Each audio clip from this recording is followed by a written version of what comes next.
কি খবর সবাই? আশা করছি সবাই খুব ভালো আছেন। জিভে জল পড়া একটা রেসিপির ভিডিও নিয়ে চলে আসছি। আজকে আমাদের পাহাড়িদের সবচেয়ে প্রিয় খাবার, মানে সবচেয়ে প্রিয় খাবার হচ্ছে বেগুনের গাভি, সাবারাং পাতা দিয়ে। সেটা কীভাবে রান্না করা হয় ওটা দেখাবো। প্রথমে শীতল অথবা নাপ্পির পানিটা ছেঁকে নিতে হবে, সাথে একটু মরিচ বাটা, সাথে চিংড়ি শুটকি আর পেঁয়াজটা দিয়ে দিতে হবে। ঢাকনা দিয়ে ভালো মতো সেটাকে সেদ্ধ করে নিতে হবে। এরপরে দিয়ে দিতে হবে একদম কচি কচি পাহাড়ি বেগুন। এই বেগুনগুলো শীতকালেই পাওয়া যায় এবং অনেক টেস্টি হয়। তো ভালো মতো বেগুনটা দেওয়ার পর একটু নেড়ে চেড়ে ঢাকনা দিয়ে দিবেন।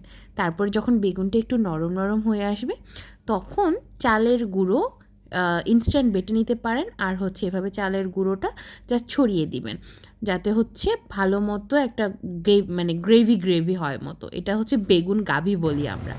তারপর কিছু না, যখন ঝোলটা একটু ঘন হয়ে আসবে, তখন সাবারাং পাতা ভালো মতো ধুয়ে জাস্ট এটা দিয়ে লবণ দেখে চেখে নামিয়ে ফেলবেন। আর শীতের দিনে এই বেগুন গাভিটা আমাদের পাহাড়িদের অনেক অনেক পছন্দ। আপনারা চাইলে এটা করে খেতে পারেন। যাদের নাপ্পি অথবা শীতলের প্রবলেম, তারা শুটকির পানি দিতে পারেন, মানে ছুরি শুটকি অথবা চ্যাপা শুটকি, এটা দিয়ে করে দিতে পারেন।